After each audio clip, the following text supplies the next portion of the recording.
वित्त मंत्री अरुण जेटली ने लोकसभा में एयरसेल मैक्सिस मामले पर चर्चा का जवाब देते हुए कहा कि इस मामले में जांच की गति धीमी होने का आरोप गलत है। वित्त मंत्री ने कहा कि सीबीआई इस मामले में आरोप पत्र पहले ही दाखिल कर चुकी है और इस मामले में कानून अपना काम कर रहा है।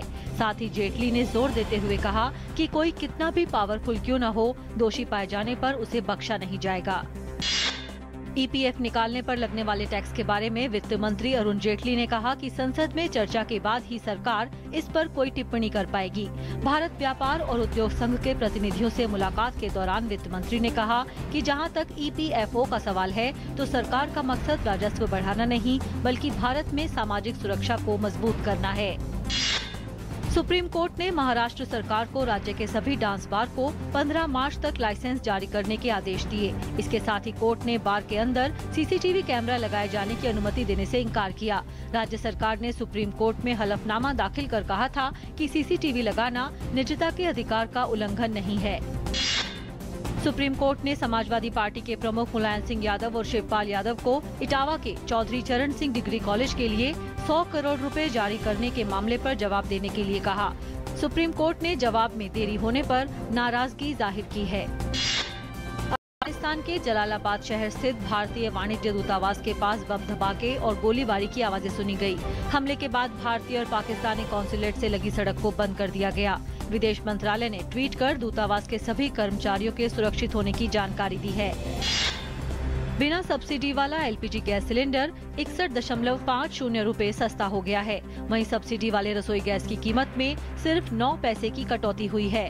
दूसरी तरफ विमान ईंधन की कीमत में 12% की बढ़ोतरी की गई। लगातार 3 बार भारी कटौती के बाद एटीएफ के दाम बढ़ाए गए हैं।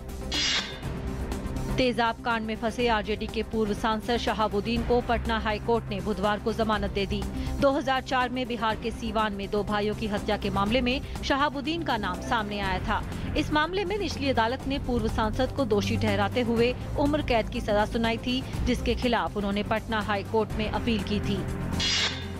हैदराबाद और सिकंदराबाद में आज से दोपहिया वाहन चालकों के लिए हेलमेट पहनना अनिवार्य हो गया है। साथ ही सभी चालकों के लिए ड्राइविंग लाइसेंस भी रखना अनिवार्य होगा। अगर कोई नियम का उल्लंघन करता है तो उसे कठोर दंड दिया जाएगा, जिसमें जुर्माना से लेकर कारावास की सजा भी शामिल है।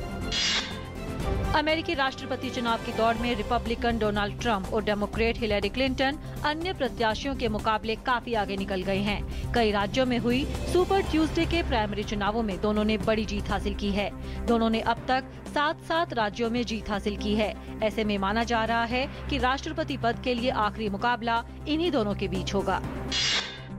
संयुक्त राष्ट्र महासचिव बान की मून ने कहा है कि भारत के लिए उनके दिल में विशेष स्थान है। उन्होंने जानबूझकर नई दिल्ली से अपने राजनयिक करियर की शुरुआत करने का विकल्प चुना था, जिसे उन्होंने एक महत्वपूर्ण और साहसिक तैनाती के रूप में देखा।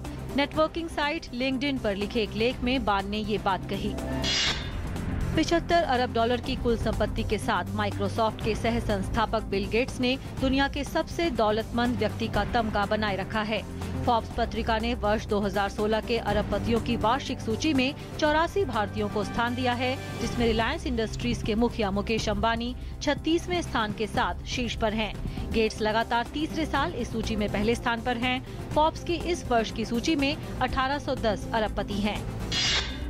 एशिया कप T20 में मेजबान बांग्लादेश की टीम का सामना आज पाकिस्तान से होगा। ये मैच दोनों ही टीमों के लिए बेहद अहम है। अगर फाइनल में जगह बनानी है तो फिर दोनों ही टीमों को हर हाल में जीतना होगा। भारत पहले ही एशिया कप T20 के फाइनल में पहुंच चुका है। भारत की महिला टेबल टेनिस टीम ने पुर्तगाल को 3-0 से हराकर कुआलालंपुर में जारी विश्व टेबल टेनिस चैंपियनशिप के चौथे दौर में जगह बना ली। हालांकि भारतीय पुरुष टीम को तीसरे दौर में नाइजीरिया के खिलाफ 0-3 से हार का सामना करना पड़ा। भारतीय महिला हॉकी टीम ने अपने दक्षिण अफ्रीका दौरे के अंतिम मैच में स्कॉटलैंड के खिलाफ 3-0 से जीत हासिल की। इस मुकाबले में भारत की तरफ से पूनम रानी ने 2 बार गोल दागे, जबकि वंदना कटारिया ने 1 गोल दागकर ये दौरा जीत के साथ खत्म किया। रियो ओलंपिक में भाग लेने वाले सभी पुरुष मुक्केबाज सुरक्षा हेडगियर के बिना अपने मुकाबले खेलेंगे। अंतर्राष्ट्रीय ओलंपिक समिति ने इस खेल की गवर्निंग बॉडी द्वारा नियम में परिवर्तन की पुष्टि की है। अंतर्राष्ट्रीय बॉक्सिंग एसोसिएशन ने ये नियम 3 साल पहले बदले थे और उसके बाद से मुक्केबाज सुरक्षा स्कल पैड के बिना ही 2 वर्ल्ड चैंपियनशिप और 2014 कॉमनवेल्थ गेम्स में उतर चुके हैं।